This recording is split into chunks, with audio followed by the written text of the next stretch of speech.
Si puede ser, no, porque así me guío mejor yo. Y más que ver lo que dice exactamente la lámina, a mí me sirve de guía. Bien. Y a ustedes de referencia para luego revisarla con calma. Bueno, arrancamos entonces. Sí. Buenas tardes a todos. Estamos en una charla especial sobre temas de energías renovables. He tenido el gran gusto de invitarlo y que él aceptara al ingeniero Emilio Menéndez, que vive en Madrid y que nos conocemos de hace muchos años. El ingeniero Emilio Menéndez es ingeniero de minas, jubilado, 72 años, ha trabajado muchísimos años, más de 35 en metalurgia y energía. Fue profesor en la universidad en temas de energía y medio ambiente.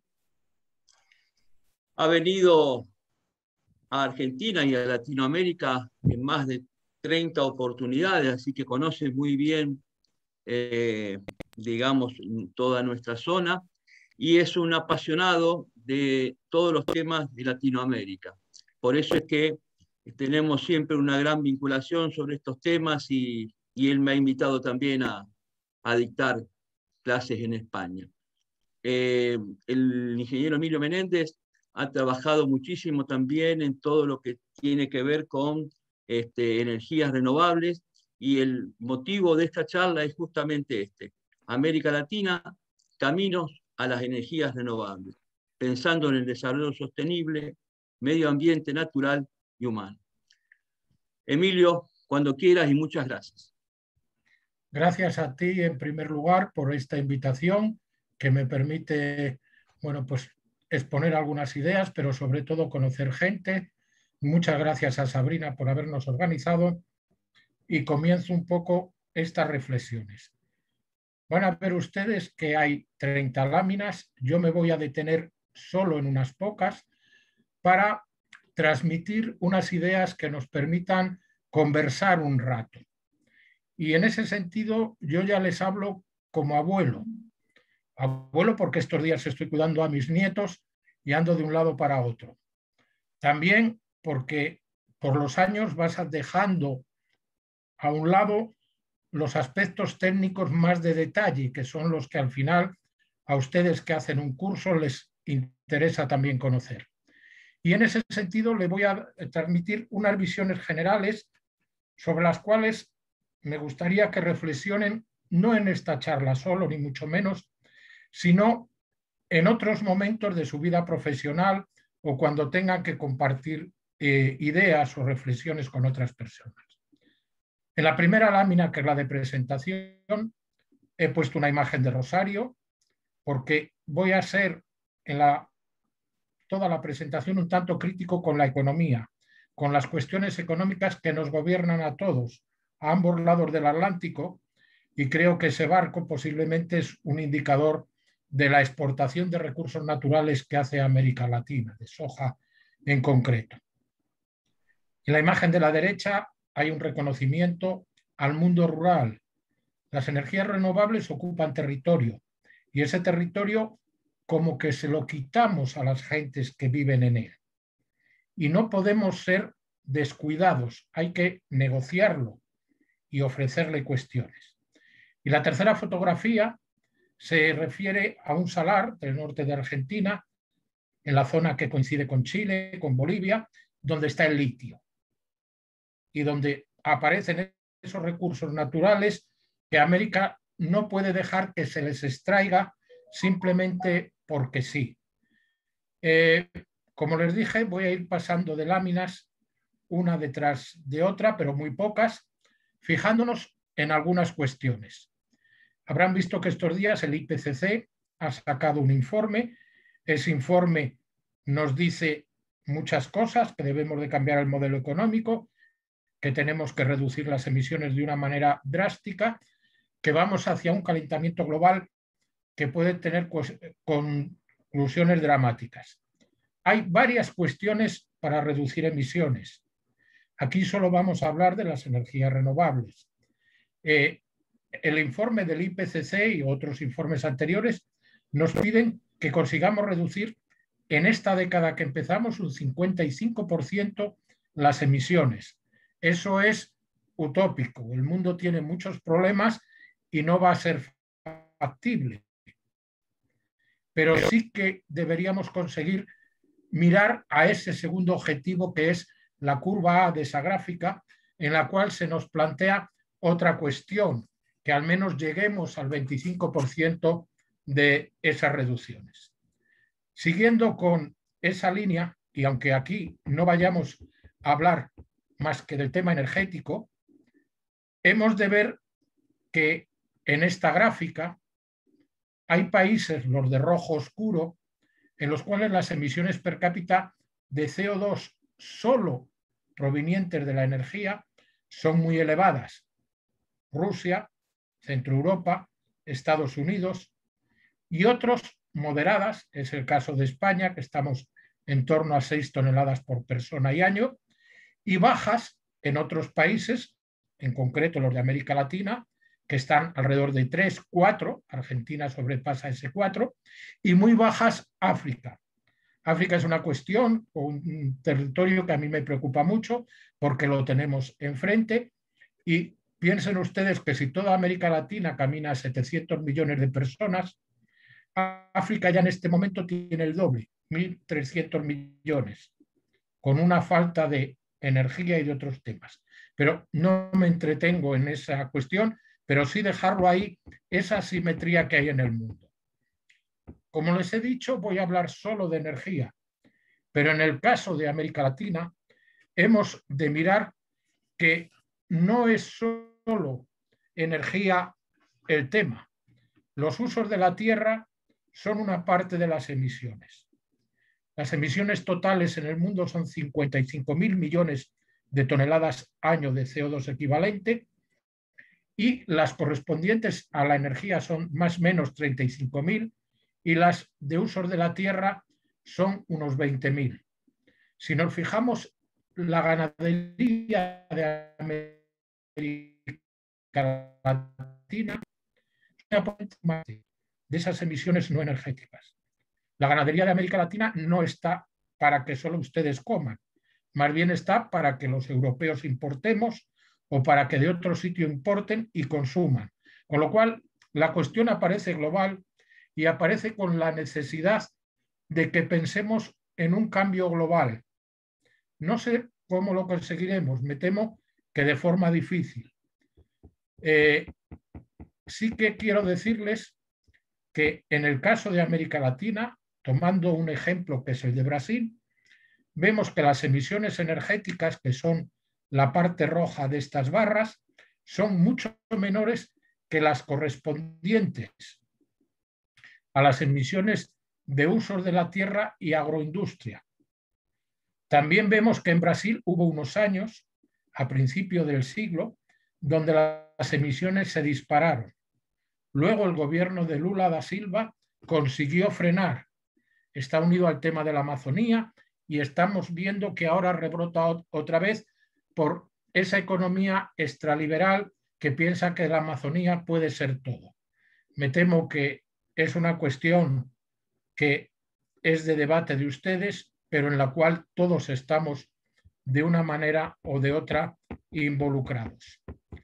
Dicho esto, voy a ir pasando, les dejo otras diapositivas que ustedes espero que vean, a lo que es ya puramente energía. Ese gráfico corresponde al detalle del mundo para el año 2017, no ha cambiado sensiblemente, y como son datos que sí tenemos con una cierta certeza, los he querido poner ahí. Cada uno de ustedes proceden de países distintos y que tienen circunstancias distintas.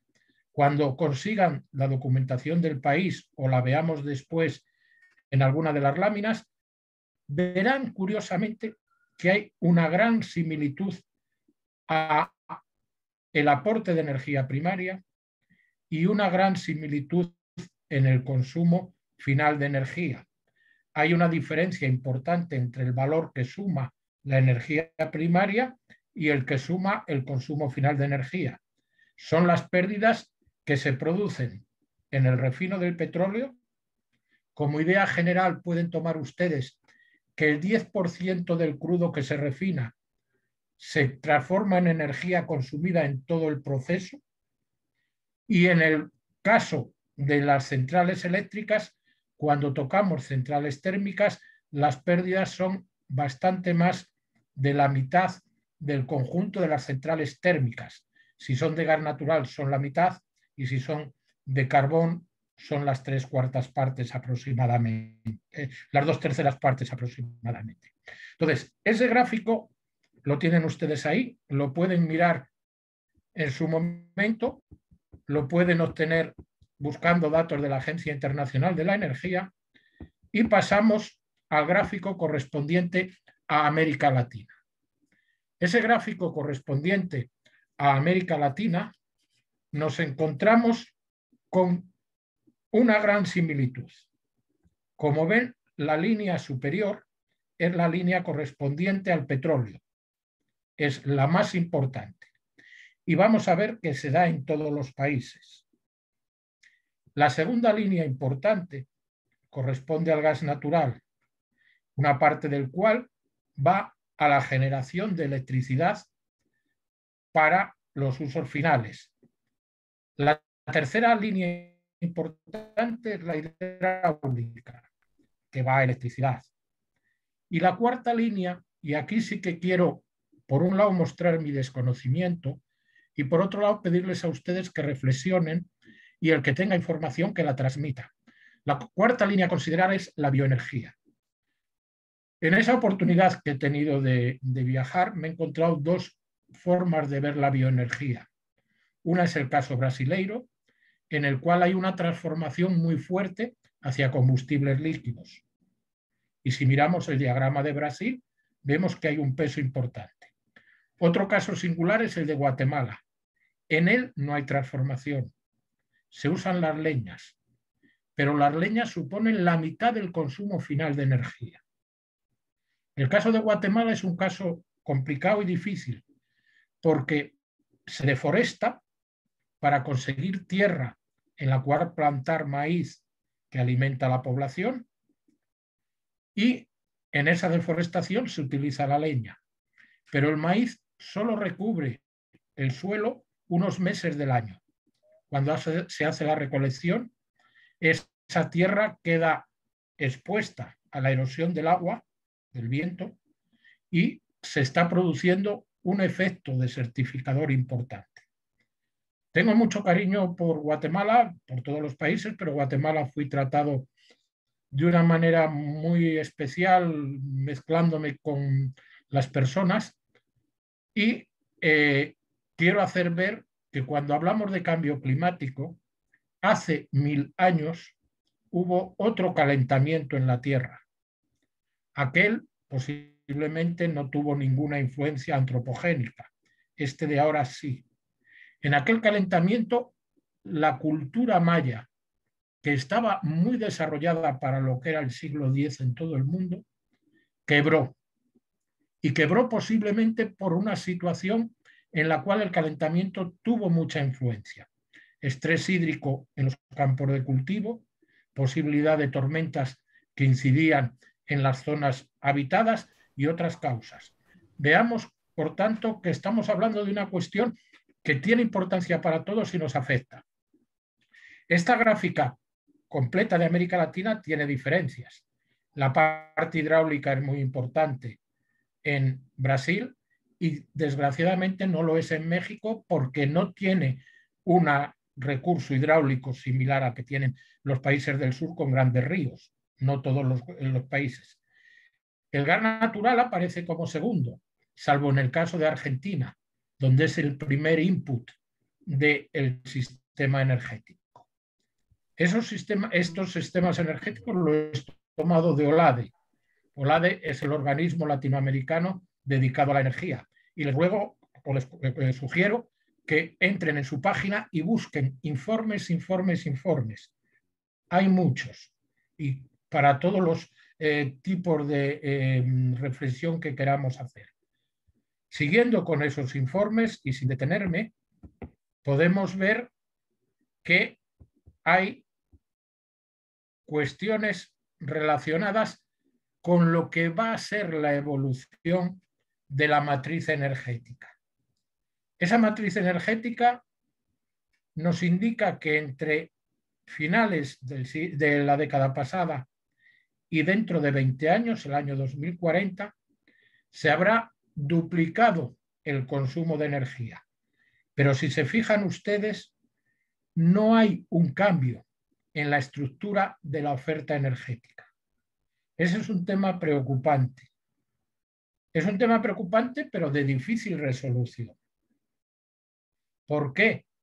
Porque el cambio precisa inversión y esa inversión los países la pueden hacer en la medida que su situación económica es buena, que no se han endeudado, que no tienen problemas sociales, y eso, desgraciadamente, en una gran parte del mundo no es así.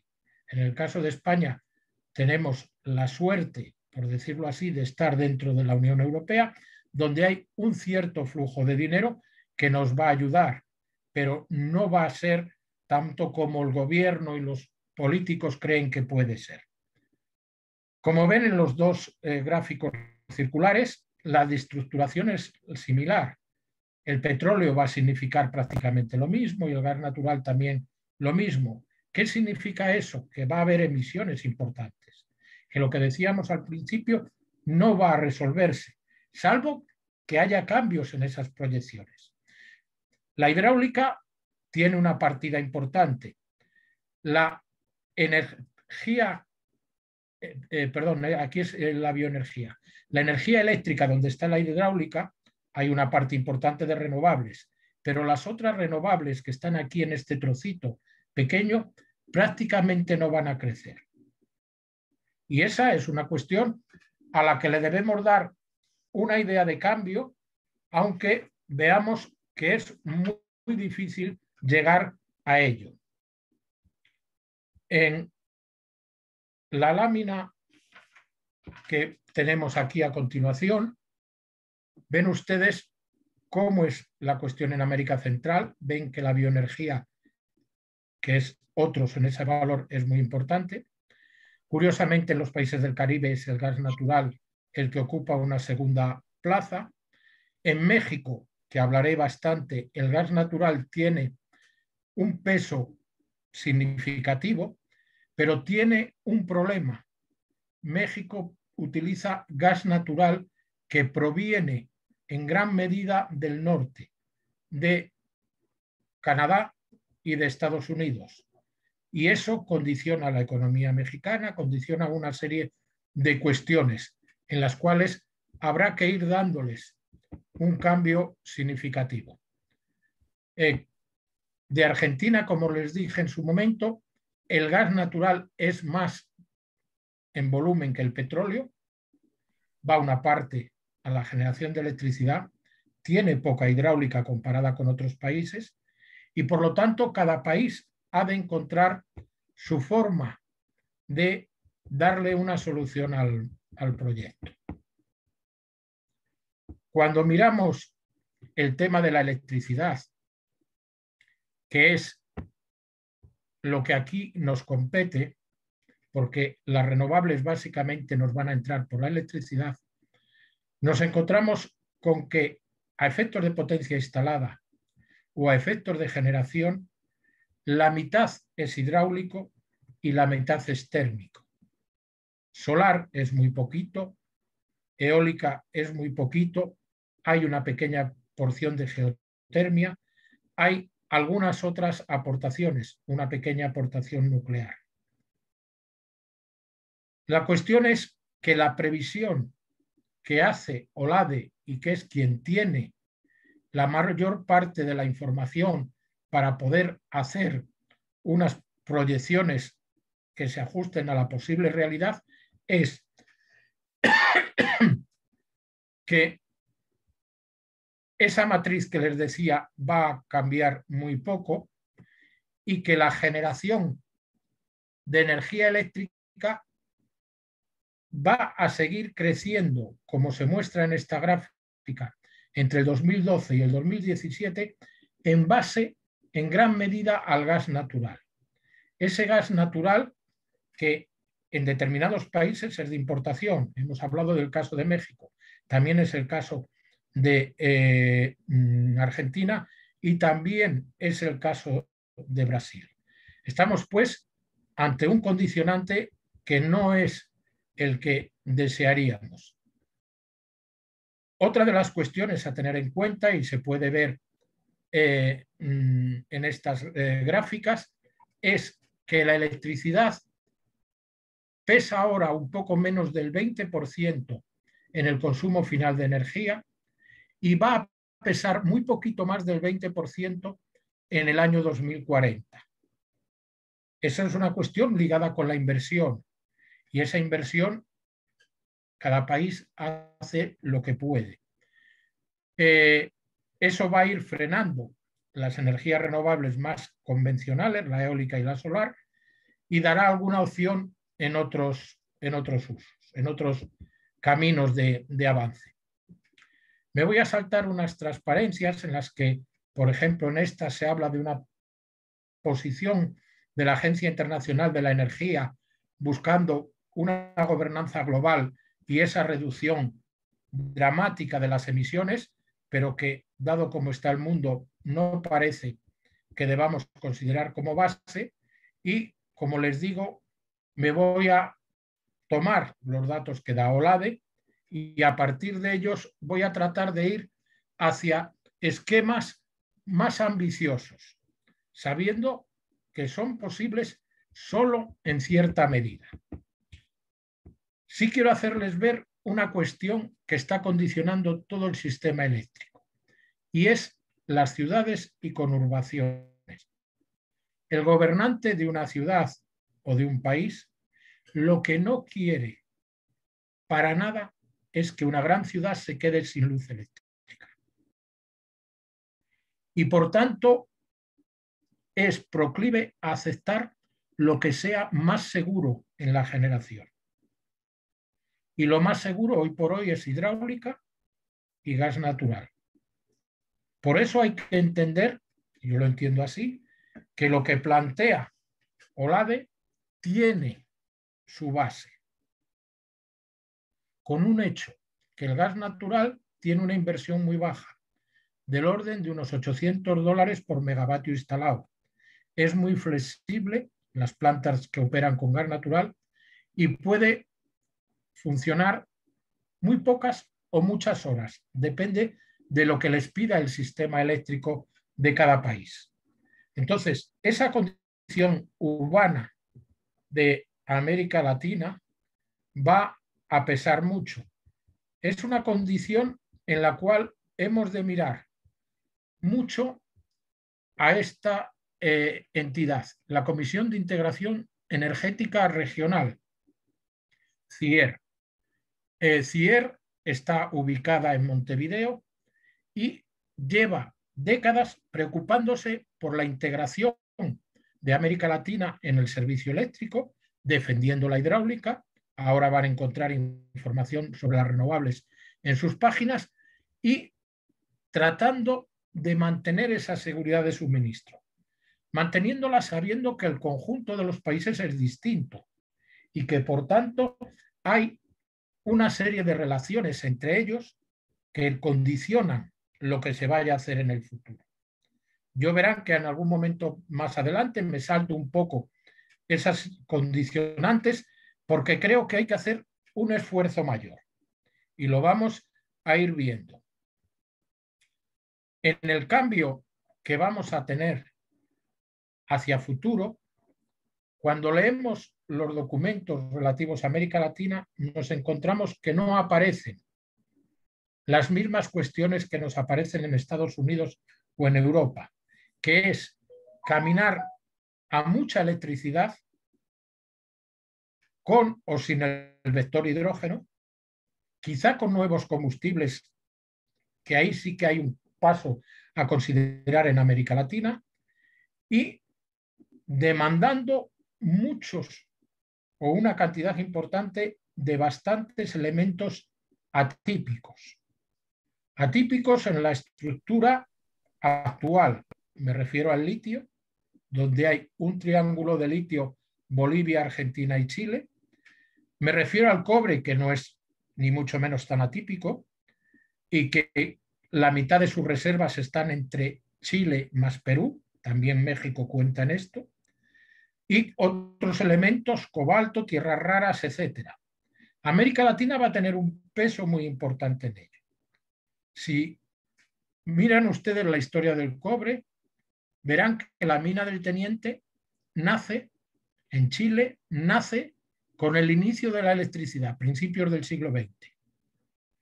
Otra minería va a nacer que en el siglo XXI, con el nuevo cambio.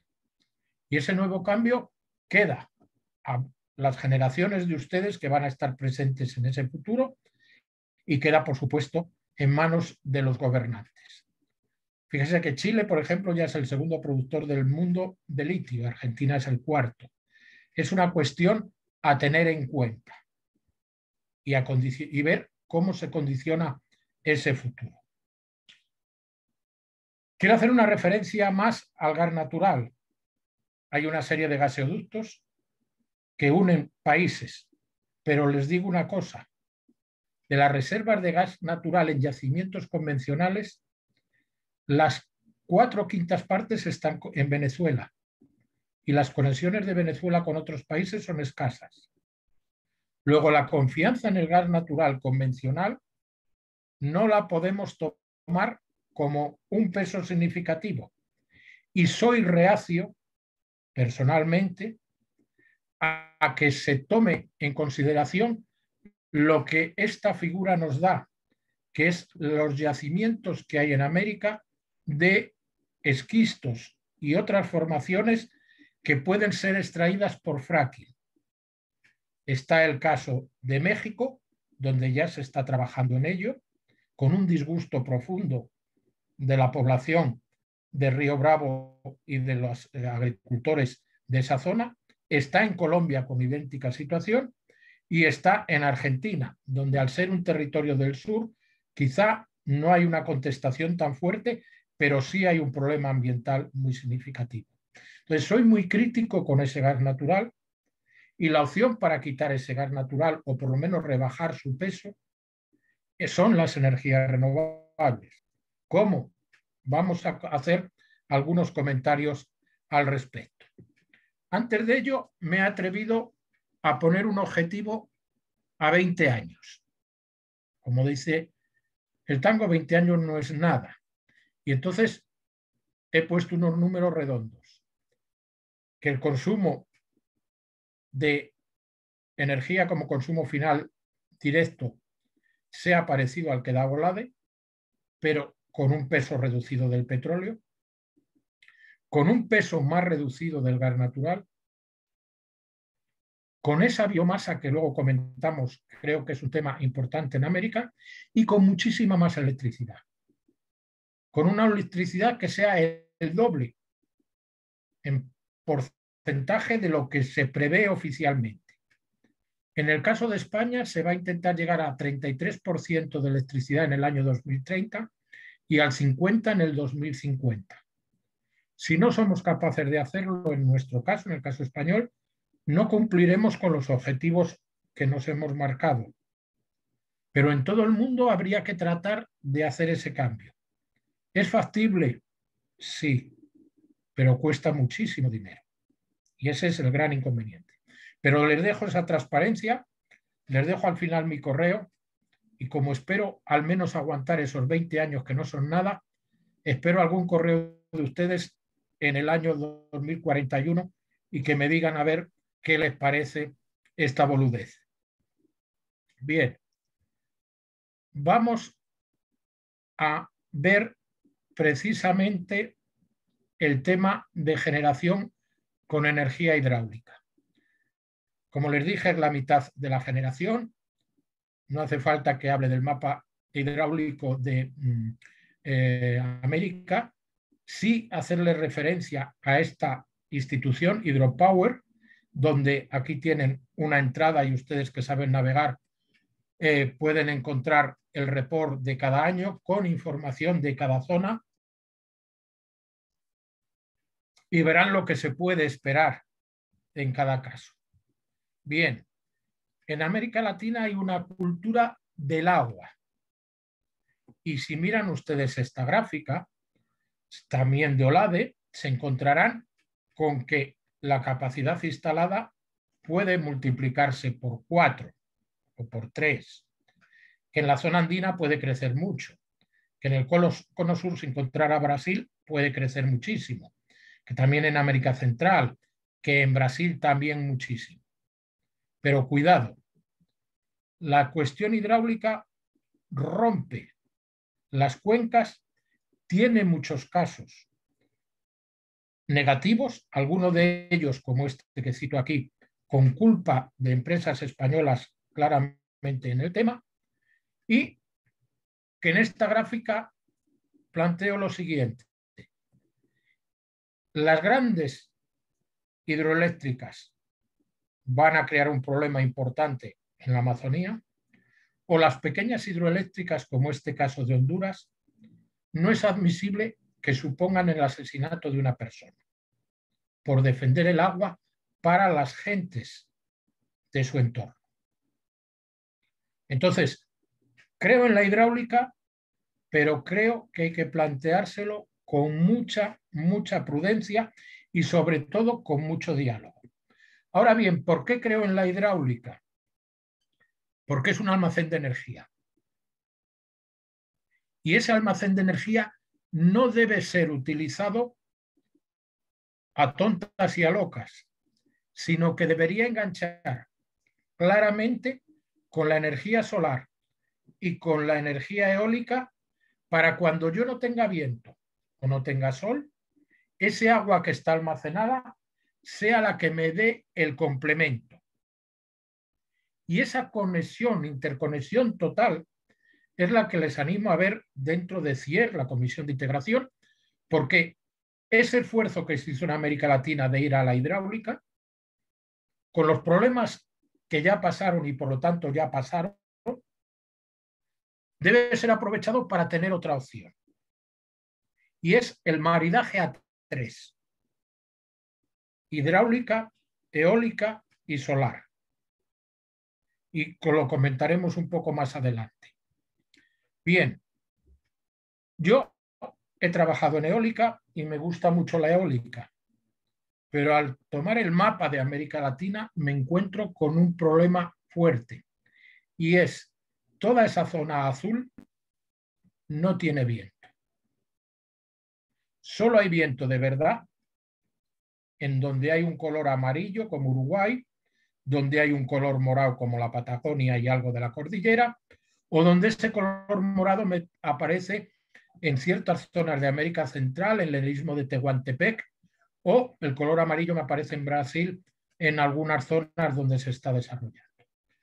Entonces, la eólica sí, pero sabiendo que tengo mis limitaciones. Limitaciones que pudieran no ser reales si mañana encerráramos a los políticos para que hicieran otra América Latina. Porque esta parte morada sí puede dar tanta electricidad como consume toda América Latina.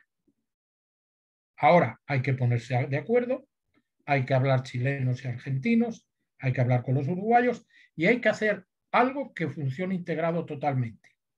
¿Eso es factible? Bueno, yo peso 100 kilos, si miran los jugadores de baloncesto pesan eso mismo, pero ellos miden 1,90, 2 metros y yo me quedo en 1,70. Ellos tienen 30 años y yo tengo 72. Entonces los 100 kilos míos no me sirven para jugar en la NBA.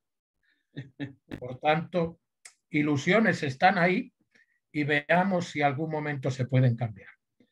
La tecnología eólica está cambiando mucho. Ya verán ustedes o habrán visto con otros profesores cierta información que les he puesto aquí para que vieran y datos de dónde se ha desarrollado. Se ha desarrollado mucho en Brasil. Se ha desarrollado también en México. Curiosamente, en Argentina, que tiene ese gran recurso, se ha desarrollado muy poco. Creo que Argentina está pecando de confiar mucho en el gas. Mucho está confiando en la vaca muerta. La vaca muerta está muerta. Creo que debiera confiar en otras cosas. Bien, aquí les dejo unas imágenes haciéndoles un comentario. Hay una persona de México. Él sabrá que en Oaxaca hay un conflicto social muy fuerte. Las empresas han engañado a la sociedad y no se han llegado a acuerdos transparentes. México tiene muchas opciones para energía eólica, pero asumir que lleguen empresas de fuera y que sean las que cambian la relación con la población local de cada sitio es algo que hemos vivido en todos los países, pero que no debiera ser así. Si les traigo esta imagen de relación Brasil-Uruguay, etc. Y en esa imagen les muestro las previsiones de OLADE, que en ese objetivo extraño que yo me marqué deberían ser como unas 4 veces mayores. ¿Por qué me marco ese objetivo?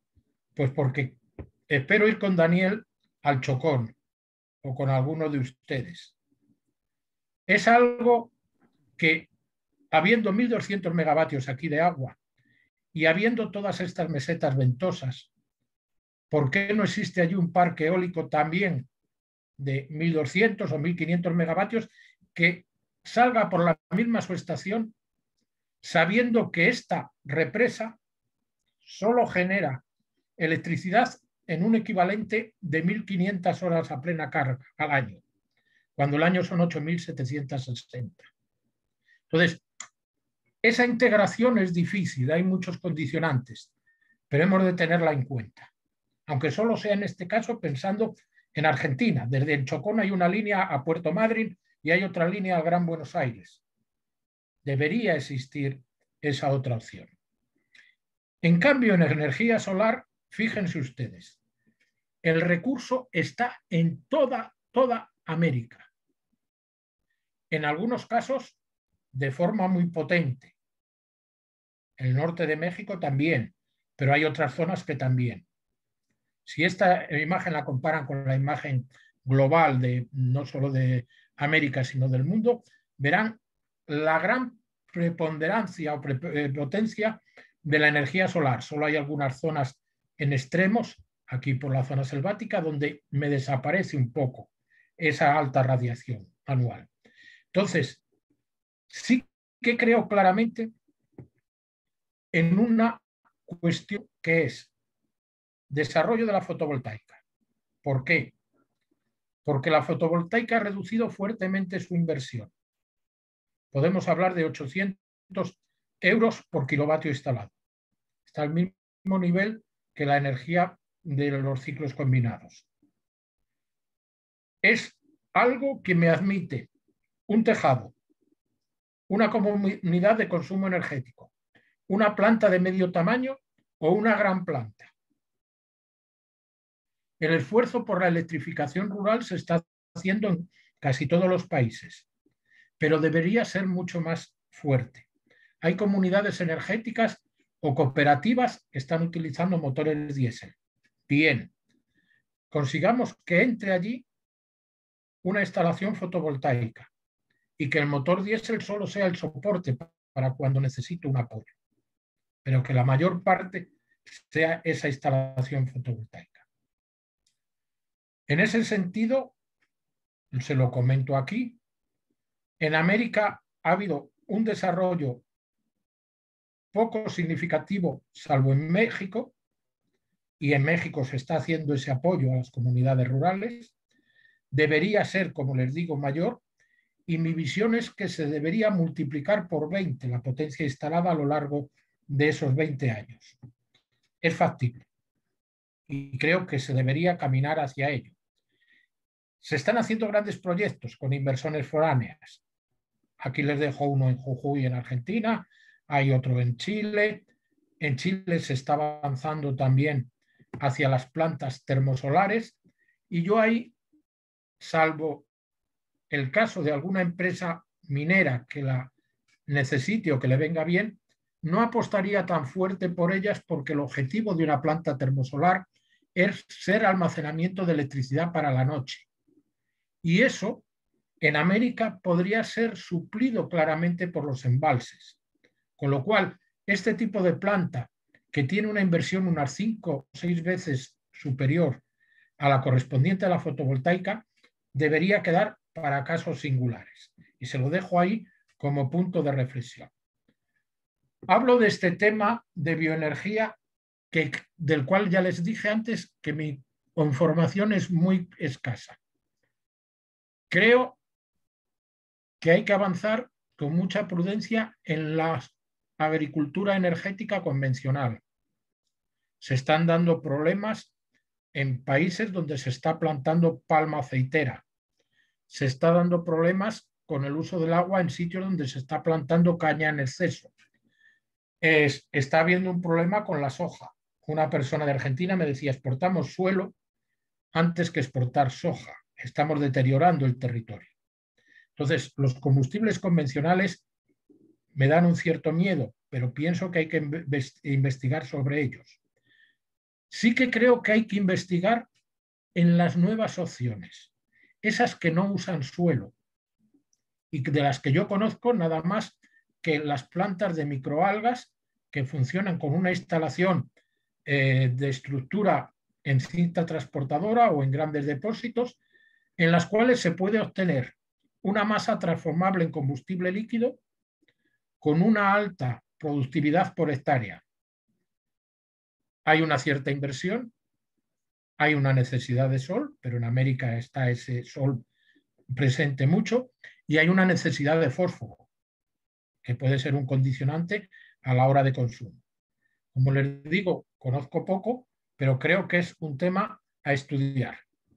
Bien, terminando para que podamos conversar un rato, les comento que deben de ver las cuestiones pensando en resolver los actuales problemas, pero echando una visión hacia otras soluciones. Las Naciones Unidas, a través del comunicado del IPCC, nos ha dicho que los países ricos debemos ya de pensar en el decrecimiento. Hemos de quitarnos nuestra cultura ultraliberal. Y a veces los que estamos en ese debate miramos hacia otras culturas. Yo he encontrado bastante información en la cultura andina, en esa que nos propone un buen vivir, es decir, estar a gusto con lo que tenemos, llegando a cubrir necesidades, pero no vivir mejor para tener más, más y más. Esa es una cuestión que les dejo ahí como reflexión, pero que los que estamos en el norte hemos de cambiar totalmente. Hay una realidad, y es que cuando ese mismo Laden nos habla de las energías renovables, dice, ¿qué se opone a las energías renovables? Un alto coste, una falta de financiación y otras cuestiones, entre ellas, falta de desarrollo local. Yo creo que ahí hay que hacer un esfuerzo para que sí haya ese desarrollo local. Las renovables van a ir al territorio y el territorio debe de recibir compensación en ese sentido. Evidentemente, el norte tiene que mirar al sur de otra manera. Y tiene que mirar al sur, por ejemplo, haciendo que el desarrollo industrial unido a las renovables esté en el sur. Y otras cuestiones. Por supuesto, no hacer las jugadas sucias que las empresas del norte suelen hacer. Con lo cual, pues bueno, estamos en una situación poco fácil. Les dejo mi correo electrónico, les atiendo en cualquier comentario que podamos tener, y ahora tenemos un rato el que Daniel nos proponga para conversar todos un poquito. Muchas gracias por su atención. Gracias, Emilio. Muchas gracias. Bueno, abrimos la rueda de preguntas. Por favor, me gustaría que alguno de los asistentes consulte al ingeniero Emilio Menéndez sobre los temas que él ha mostrado y que con tanta claridad ha llevado adelante. Aquel que tenga idea de una consulta, por favor, avance. Bueno, empiezo yo con una y después seguramente se animarán otros. En Argentina se está trabajando mucho con el tema del fracking en Neuquén, ¿no? En lo que hiciste mención a Vaca Muerta, que es una zona que es bastante más amplia que Neuquén porque también abarca la provincia de Río Negro. Ha habido mucha resistencia al tema del fracking, pero cuando hubo cambio de autoridades a nivel país, esto como que se mostró todos los beneficios que tiene el fracking y por supuesto no se muestra ninguna de las cuestiones negativas. Quería que me contaras cuál es tu visión sobre el tema del fracking y cuál es el futuro de esa técnica, sobre todo en Latinoamérica. Vamos a ver, mi visión es que el fracking básicamente es una incertidumbre económica y una incertidumbre ambiental. El fracking fuerza la estructura geológica donde está el gas y el petróleo, fracturándola, para que esos dos hidrocarburos puedan salir arrastrados hacia afuera. En el primer momento sale una cantidad importante, pero lo que no está nada claro es cuál va a ser la evolución de la extracción. Ahí aparece una incertidumbre económica. Se está haciendo una inversión fuerte para algo que en muchos casos, al cabo de 2, 3, 4 años, ha bajado sensiblemente el ritmo de extracción. En esa incertidumbre económica se añade que por la propia tecnología he de hacer muchas perforaciones para que cada perforación recupere hidrocarburos de una zona pequeña del yacimiento, porque necesito que haya un traslado, una migración de los combustibles. Y no puede ser en un territorio muy amplio. Con lo cual, estoy trabajando en un entorno que geológicamente lo estoy tocando por muchos sitios y que puede tener fracturas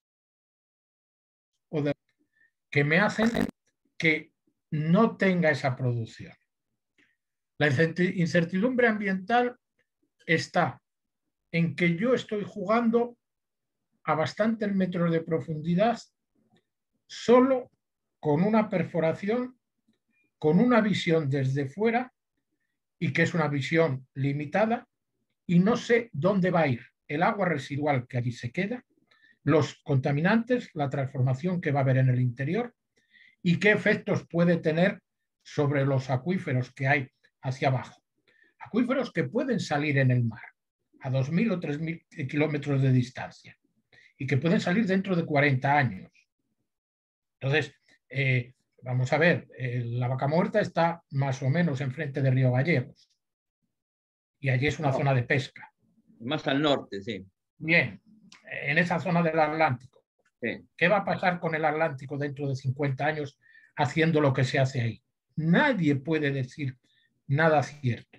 Claro. Luego hay cosas que sí sabemos, utilizamos agua que hay que tratar y el agua es escasa. Con lo cual vamos a tener un problema que en otros países sí que es muy claro, en el caso de México o en el caso de Colombia es muy claro. Está afectando a una población agrícola que utiliza ese agua. Entonces, yo personalmente no creo en el fracking. En España se planteó y estuve activo para que no se hiciera. En la parte de la universidad que trabajé, en ciencias ambientales, dos muchachas hicieron 2 estudios de 2 zonas españolas en las cuales finalizó habiendo una negativa a que se hiciera esto. Entonces, yo creo que no se va a hacer. La cuestión está en que hoy por hoy el sistema energético que se piensa en América Latina depende mucho del gas. Y entonces va a haber fuerzas que lo propongan. Va a haber empresas que lleguen a ofertar yo lo hago. Si luego les falla, posiblemente también se marchen y dejen lo que estaban haciendo a medio finalizar. Entonces, como os he dicho, soy muy contrario. Veremos a ver cómo se avanza. Veo que hay una mano levantada de Sí, Lorena buenas que tardes. tiene que abrir. Buenas tardes, doctor Emilio. Aquí estamos desde México, de la Universidad Alfa y Omega. Gracias por su magistral exposición, que en realidad hay muchas cosas que sí habíamos escuchado, o yo en lo personal, pero no había visto exactamente lo que está pasando. Usted menciona el maridaje de tres. Nosotros en México, especialmente en el sur, tenemos mucha producción de gas.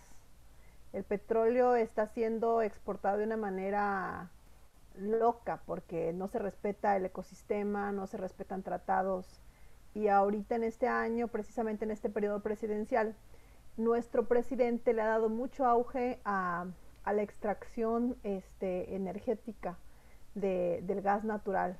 Entonces, ¿cómo podemos hacer? En este caso me suena más que nada al hacer la pregunta, nosotros tendríamos que seguir promoviendo como universidad la investigación que realmente muestre cuáles son las alternativas y no solamente depender del petróleo. En este caso nosotros tenemos también como estado, especialmente Tabasco, estamos rodeados de agua, pero tampoco veo que sepamos vivir con ella. O sea, no hay un uso para el agua, sí hay presas, pero no hay tampoco ese tratamiento de aguas de lluvia.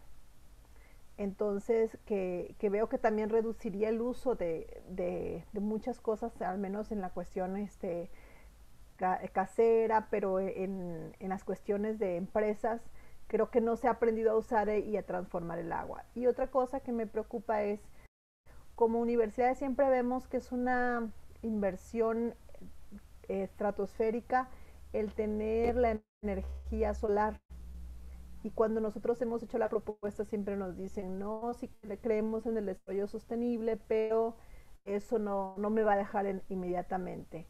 Entonces, ¿cómo nosotros podemos comenzar con este tipo de información, aterrizando proyectos más prácticos, donde podamos nosotros, empezando a poner el ejemplo, a lo mejor en nuestras casas, en nuestra universidad, los beneficios, yo creo que pensando a futuro, de la energía solar, de la energía eólica aquí en Tabasco no, pero sí estamos cerca de Chiapas y Oaxaca que tienen esas plantas, ¿no?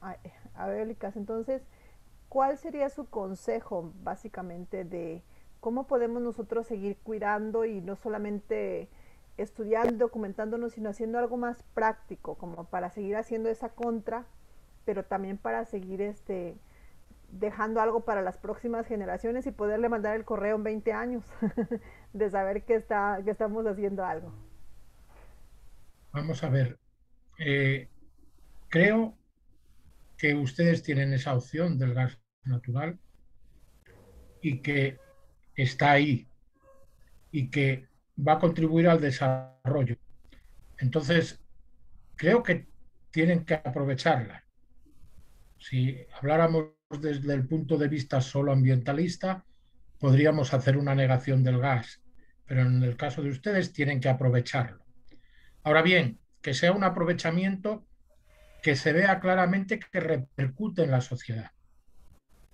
Entonces, que haya un diálogo con el gobierno central, que haya un diálogo con que el gas que salga de Tabasco repercuta en la propia en el propio estado, en la propia comunidad, y que haya un soporte de uso, supongo que básicamente en los núcleos urbanos grandes. En las zonas urbanas, en las zonas rurales, pienso en la necesidad de esa fotovoltaica de pequeña dimensión. En una zona donde hay varios poblados de 200 personas, de 1000 personas, de 2000 personas, se puede buscar un sitio donde haya una planta fotovoltaica de 2.000 kilovatios y las conexiones para que todo el mundo tenga electricidad. Y posiblemente un motor o varios motores que suplan la electricidad de la noche, que no tiene que ser un consumo alto, sino la seguridad de que hay un suministro por las necesidades que pueda haber nocturnas en un hospital o en un centro de salud, en sitios donde no puede faltar la luz. Entonces, creo en eso. Creo que además, si ustedes tienen ríos pequeños, llegar a un diálogo en la sociedad para que se puedan hacer embalses, que quizá no tienen que ser grandes, que sean embalses que permitan el riego de los campos de cultivo y que permitan pequeñas instalaciones de generación de electricidad, que pueden ser de 2.000 kilovatios, de 300 kilovatios, de 5.000 kilovatios. Las grandes instalaciones hidráulicas van a ser embalses muy grandes y la discusión va a ser importante. Creo que en el sur de México y con el límite con Guatemala, el río Usimacinta ha dado lugar a un conflicto. No se puede llegar a ese conflicto. Hay que buscar el hacer pequeñas instalaciones integradas. Entonces, yo diría que la universidad debe recorrer el territorio, hablar con las gentes del territorio y ver lo que se puede hacer. Y que el Estado lo entienda, que facilite que se hagan esas cosas. Sé que es difícil. Nosotros estamos viviendo en España una pelea muy fuerte de los territorios rurales abandonados, negándose a que se pongan allí instalaciones que solo van a beneficiar a las ciudades. Y la discusión en nuestro caso es fuerte. Hace años no lo era, pero hace años ellos creían que iban a ser bien tratados y no lo han sido. Con lo cual, yo diría que hay que introducir a las gentes que estudian sociología, que estudian derecho, que estudian otras ramas, no solo las técnicas, en este diálogo para conseguir ese diálogo y que pueda funcionar el tema bien. Y como he dicho en otro momento, la fotovoltaica tiene la ventaja de poderse hacer en muchas instalaciones pequeñas. Capacitar a técnicos de ese entorno para que sean ellos los que hagan las instalaciones. Advirtiendo una cosa, que no busquen la más barata. Yo me he encontrado aquí en España el caso de que por haber ido a la más barata se están haciendo algunas cosas muy mal. La fotovoltaica trabaja en continua y no puede haber riesgo de electrocución porque no se hayan tomado todas las precauciones. Y piensen ustedes que en corriente alterna a 380 voltios uno se puede electrocutar. En corriente continua a 48 se electrocuta. Con lo cual hay que hacer una instalación bien hecha, que no sea ese engaño que a veces se produce. ¡Ay, yo le hago esto más barato! Bueno, ¿más barato y cómo? ¿Qué está pasando? Muchas gracias. Sí, sí nos da esa, sí contesta mi pregunta y disculpe si di varias vueltas para llegar a la pregunta, pero sí efectivamente es algo que sí hay comunidades que tienen la fotovoltaica y son las que incluso usan el internet solar y todo lo que son muchas cuestiones alternativas, pero creo que el cambio a la ciudad de esa población ha hecho que realmente sí haya más uso de energía y todo, pero no he visto que hagamos un impacto tratando de buscar esas alternativas y sí, sí que es algo que podemos hacer, si tenemos incluso la licenciatura de ingeniería, ¿cómo se llama, maestros? ¿Me ayudan los que están aquí? Ingeniería petrolera e ingeniería ambiental. Ingeniería petrolera e ingeniería ambiental en la universidad. Entonces, Derecho. creo que tenemos los medios, tenemos derecho aquí, varios compañeros son los que están al frente, catedráticos. Entonces, yo creo que eso nos da una buena idea de potencial que tenemos y yo creo que también tratar de proponer algo así para la universidad, ¿no? Aunque siempre buscamos las miras con el vecino de Estados Unidos, que son los que traen mucho ese tema, pero hay algunos convenios en ese sentido con Estados Unidos y de otras universidades, pero con lo que usted decía, a veces ese tipo de alianzas como que vienen a cambiar totalmente la perspectiva local. Entonces, también. Claro, pero la universidad puede tener lugares de ensayo y de ver cómo funcionan determinadas estructuras. La propia universidad puede poner en un edificio suyo una instalación de 50 kilovatios, pero es muy fácil a los estudiantes seguir qué pasa con esa instalación. Pero también puede ponerla en una zona rural que esté a 50 kilómetros y desplazar de vez en cuando a una persona para que vaya tomando información junto a las personas de aquel entorno y ver un poco qué va pasando, incluso ver cómo se está consumiendo. Porque una de las cosas a poner en el entorno urbano es ver que consumamos menos. Nosotros, por ejemplo, estamos incrementando mucho el consumo en aire acondicionado. En México hace calor también, se está incrementando. Bueno, no es completamente necesario. Si sabemos organizarnos la vida, no hace falta tanto consumo en aire acondicionado. No hace falta tanto consumo en congelar alimentos. No hace falta tanto consumo en determinadas cosas. En iluminación puede haber una iluminación más suave. En fin, hay una serie de cosas que debemos de conseguir. Y no es fácil, ¿eh? Estamos hablando de algo que nos va a llevar muchos años, los 20 esos que hemos hablado y alguno más. Sí, gracias. A usted. ¿Alguna otra pregunta, por favor? Sí, maestro Alejandro Gallegos. Ahí está. Alejandro Gallegos, nada más añadiendo ahí yo creo que he sido repetitivo en algunas cátedras aquí con ustedes. Agradezco de antemano al maestro, el expositor en esta tarde, ¿verdad? Que nos hizo un bagaje ahí de pues temas que los hemos escuchado, maestro Emilio, pero en ocasiones no los manejamos con frecuencia, no estamos familiarizados con ellos. Quiero decirle que, añadiendo a lo que refería la maestra Lorena, aquí en México, un país que tiene 32 estados, y lo voy a decir con toda la franqueza del mundo, el estado más precioso, más bonito, sin aludir a nadie, de este país se llama Tabasco, que sí es villa y que sí es hermosa y que viene en la Biblia. Bíblico el nombre, hermosa. Pero bueno, independientemente de ello, aquí en nuestro país, afortunadamente, en el caso, hay estados donde se está generando ese gas natural. Decía la maestra Lorena, y yo le añado aquí otras cátedras. Tenemos este estado de Tabasco compuesto con 17 municipios tan solo.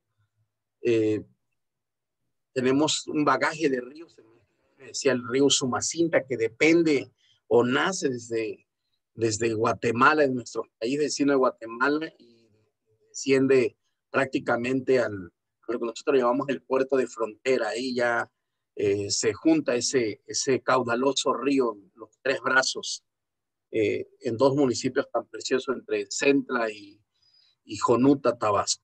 Pero pasa por cinco municipios. Sin embargo, la capital, el estado, aquí donde nosotros estamos en el corazón de Villahermosa, Tabasco, estamos rodeados de un mismo río que se abre, se divide en dos afluentes. Viene del Samari y bueno, se divide ya hacia lo que es el río, viene desde el Samari, el río de la Sierra, y finalmente es una división de 2 semanas desde nuestra presa, nuestra gran presa que traemos nosotros coloquialmente, desde 4 presas que tenemos en la parte alta de Chiapas, ¿no? Entonces, estoy hablando solamente de la zona aquí donde estamos. El 70% del agua salada la tiene en nuestro estado. Y el 30%, 28-30% del agua dulce la tiene también como complemento nuestro estado de Tabasco.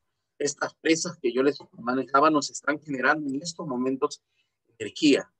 Nos están generando, de hecho, ustedes han de haber enterado que nuestro país, nuestro estado, nuestra zona, el sureste, se inundó en el año 2007, hace 14 años, y luego ahora en el mes de diciembre, y bueno, se había dicho que le habían aperturado, que le abrieron a las presas, que hubo una turbinación acelerada durante 2-3 días, y cuando venimos a ver, el 27 de octubre del 2007 ya estábamos inundados cuando le acaban de aperturar las presas el día 25. Entonces fue algo catastrófico para nuestra ciudad, 4 metros, 6 metros en algunas zonas, 3 metros en las zonas más bajas.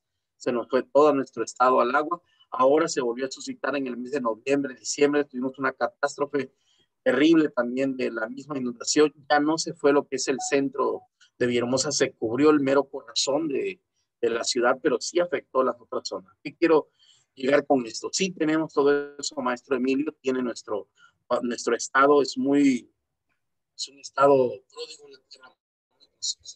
Será todo lo que se siembra y no se da lo que realmente no se siembra.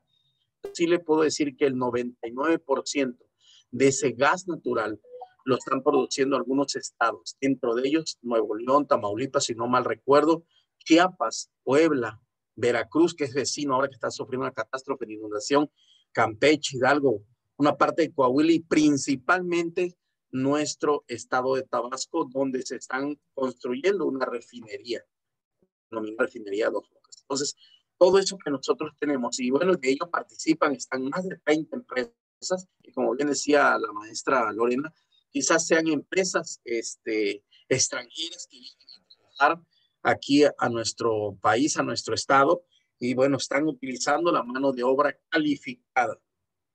Hoy por hoy nuestra institución educativa, maestros y maestro doctor Daniel, estamos inmersos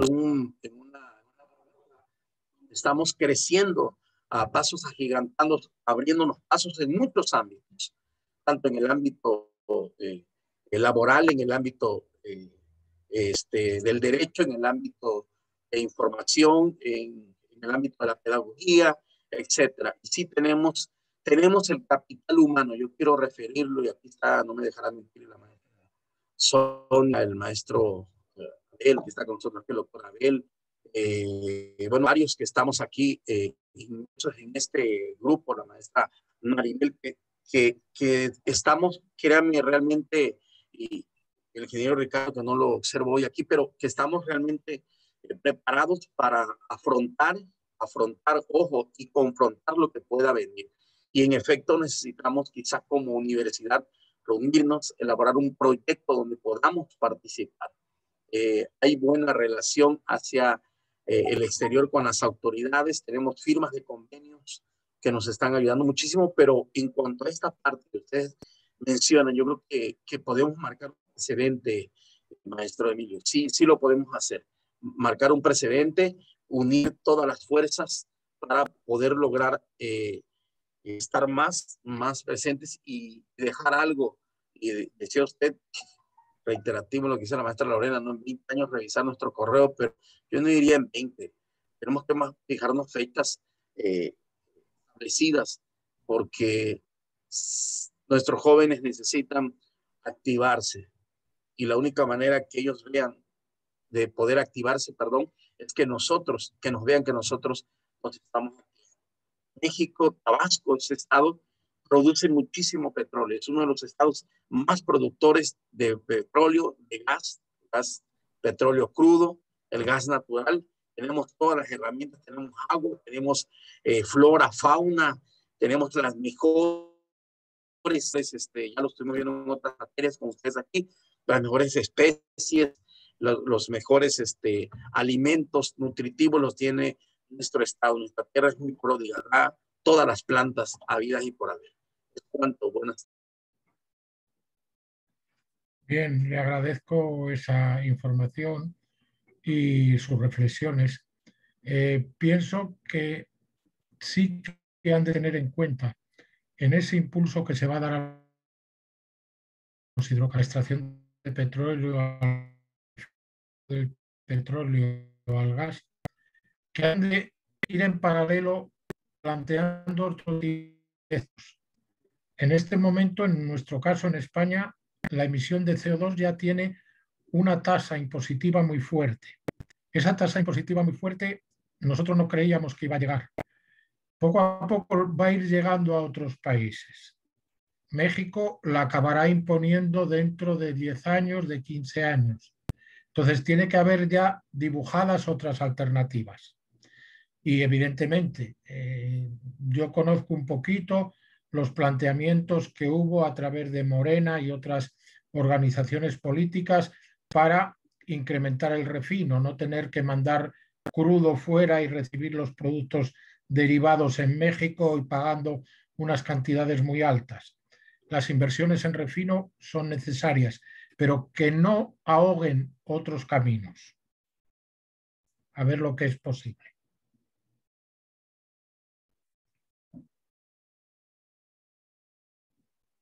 Daniel, tienes que abrir el micrófono. ¿Alguna otra consulta, algún otro comentario, por favor?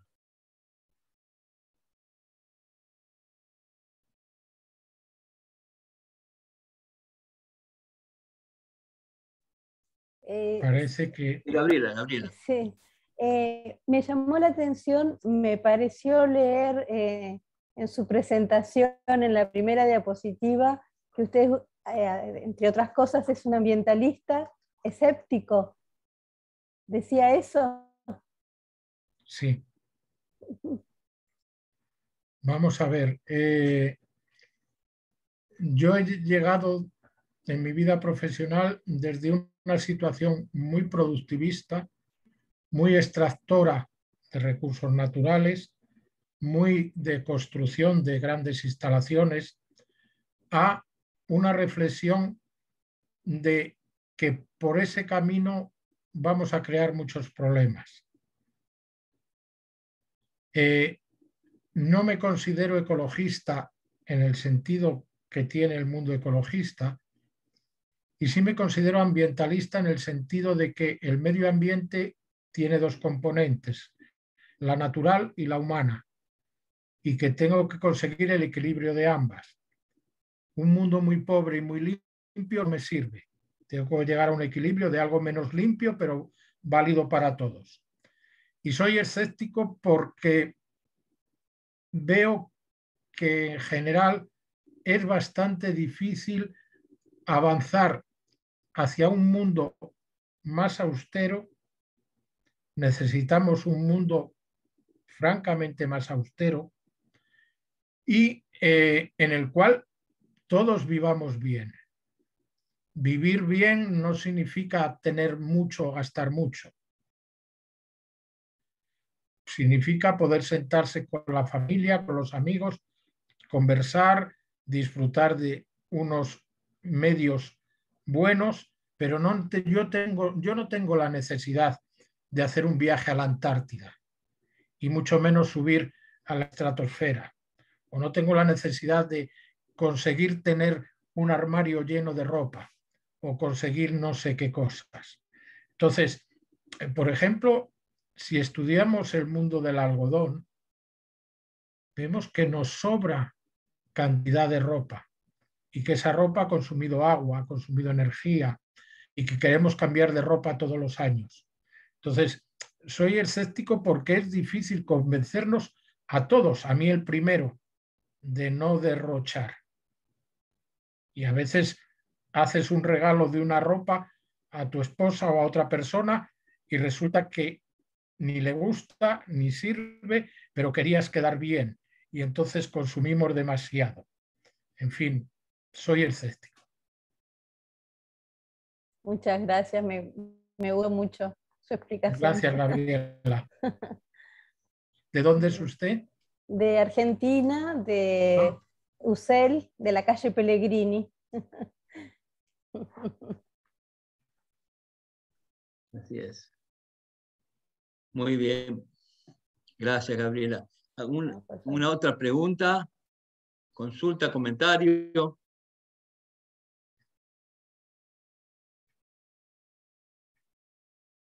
Bueno, pues ¿No? me alegro de haberles conocido. Espero en algún momento ver a algunos de ustedes de cerca, viajar a Rosario, cosa que no debiera tomarlo como un deseo muy fuerte, pero bueno, ir a Tabasco, veremos a ver lo que nos depara este mundillo de ahora. Muchas gracias Claro por su que atención. sí, maestro, le hacemos la invitación de parte de nuestro rector. Sabemos que así será, Encantado. que ya sea que vengan presencial o también alguna ponencia como esta muy interesante, nos gustaría tenerlo por acá, también al maestro Daniel Coria. Sabemos que todos los compañeros que están aquí, eso es un área de enlace y nos da mucho gusto seguir aprendiendo y seguir enriqueciendo los conocimientos. Así que tengan bonita tarde. Gracias. Gracias. Gracias por todo. Adiós. Saludos Buenas a noches. todos. Bueno, Emilio, muchas gracias. Daniel, igualmente. Gracias. Saludo a la familia. Bueno, Y y reitero. dile a Sabrina que si grabó esto, me lo envíe Sí, sí, por para supuesto. tenerlo.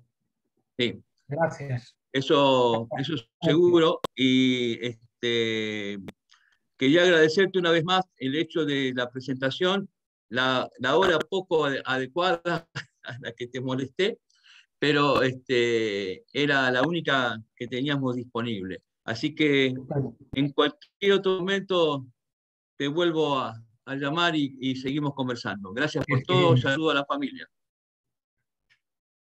Hasta luego. Hasta luego.